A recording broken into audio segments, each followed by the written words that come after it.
और आज वो सपना पूरा होता हुआ आप महसूस करेंगे।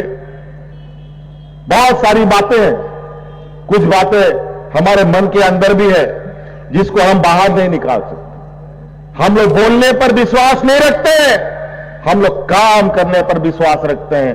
धरातल पर चीजों को उतारने के बाद लोगों के बीच में जाते हैं और उनसे बात करते हैं। आज हमारे पत्रकार मित्र लोग भी यहां बड़ा कैमरा लगा लगा करके खड़े हैं। जीवन भर, बुरा मत मानिएगा, झारखंड मुक्ति मोर्चा को आप लोगों ने कभी अपनाया नहीं। आप लोग अपने मालिक के पूरा वफादार हैं।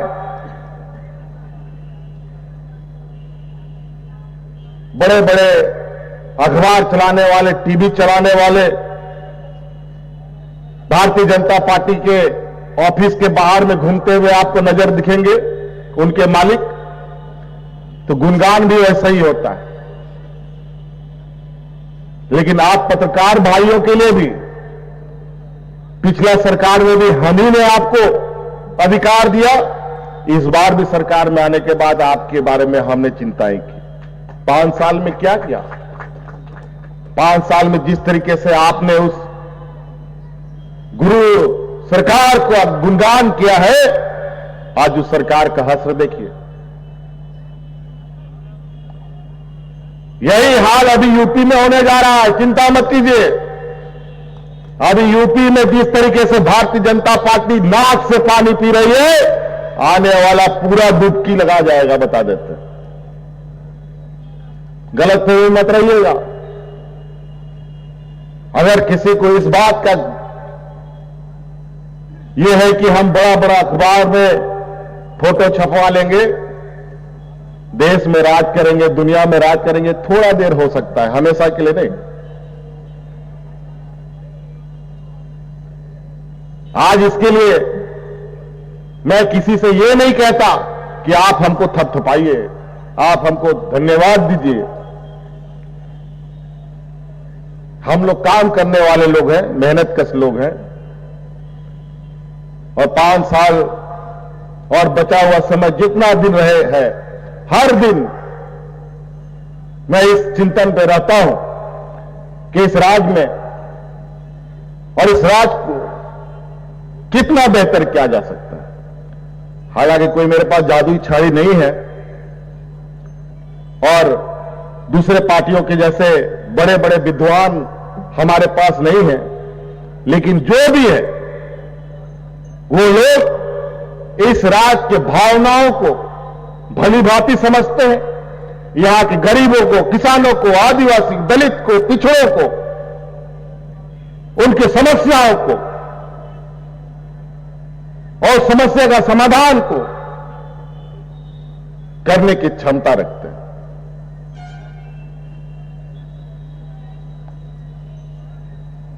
खाली बोलने से नहीं चलेगा कि हवाई चप्पल वाले को हवाई जहाज में चढ़ाएंगे, लेकिन बेचारे हवाई चप्पल वाले कभी हवाई जहाज में तो चढ़े नहीं, लेकिन झारखंड के हवाई चप्पल वाले लोग का किस्मत जरूर था कि हवाई जहाज पर चढ़ गए। आप तो ये हवाई चप्पल वाले ट्रेन में भी चढ़ पाएंगे कि नहीं, इसका भी अब आने वाला समय सोचना पड़ेगा, क्योंकि सब ट्रेन अब दिख रहा है धीरे धीरे। अभी बजट में ट्रेन, रेलवे में अतिरिक्त पैसा खर्च करने का भारत सरकार का बजट आया है। पता नहीं क्या होगा। 2-3 दिन पहले तो ये रेलवे का एग्जाम को लेकर के कितने नौजवानों को कूटा गया, ये तो आप लोगों ने देखा है। मां धोनी पछाड़ पूरा देश के लोगों को, नौजवानों के साथ पिटाई सिटाई हुआ। हम इसीलिए यहां पर कई अनुबंध कर्मी लोग हैं, हम आप लोगों से कहेंगे, यह सरकार भाजपा की नहीं है, यह सरकार आपकी है। और आप लोग बेवजह भारतीय जनता पार्टी के कहने पर कुछ असामाजिक दिमाग वाले को लेकर उनके बहकाव में आने का प्रयास मत कीजिएगा। आप लोग आइए, सरकार आपकी बात सुनने के लिए तैयार है और आपका समाधान नियम संगत, विधि संगत करने को भी तैयार है। लेकिन उनके कहने पर अभी हाल फिलहाल में बेचारे सिपाही, क्या था, कौन सिपाही लोग था, सहायक पुलिस लोग था, हम उनके बारे में इतना पॉजिटिव सोच रखते थे, सोचे कि इनका भी कुछ समझ, बेकसूरों का कुछ तो समस्या निकालना पड़ेगा। और एक दिन पता नहीं क्या हो गया, अचानक इन सहायक पुलिसों को थलिया बटिया लेकर के, बाल बच्चा लेकर के मैदान में उतर करके धरना प्रदर्शन में चालू हो गया।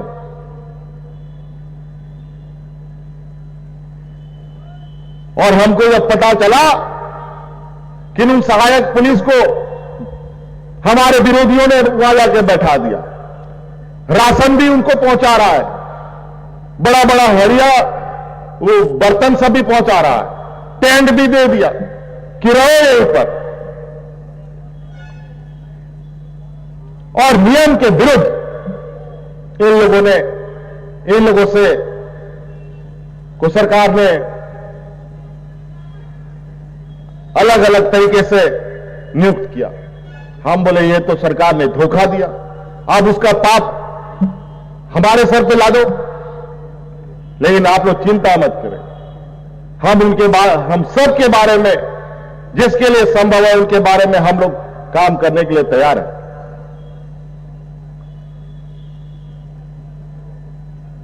मुख्यमंत्री का घर घेरो, पथराव करो, ये करो वो करो, कोई फायदा नहीं है।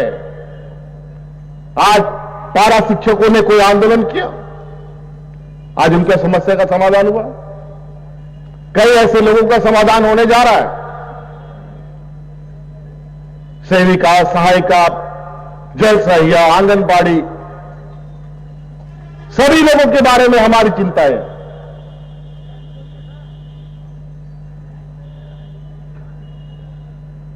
इसलिए आप लोग बिल्कुल, सरकार का दरवाजा आपके लिए खुला है। आप लोग आइए, अपनी बातों को रखिए और हर संभव यह सरकार आपके प्रति संवेदनशीलता के साथ काम करेगी। कई चीजें हमें रास्ता नहीं मिल सकता है, लेकिन आप लोगों के साथ बैठकर उन रास्तों को भी ढूंढा जा सकता है।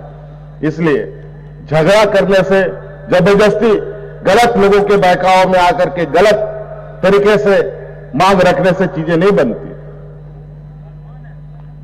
तो इसलिए आप सब लोगों से आग्रह है, राज्य को एक बेहतर दिशा देने के लिए, राज्य को हम अपने आने वाली पीढ़ी के लिए सुरक्षित रखने के लिए हमें आज से नींव को मजबूत रखना होगा।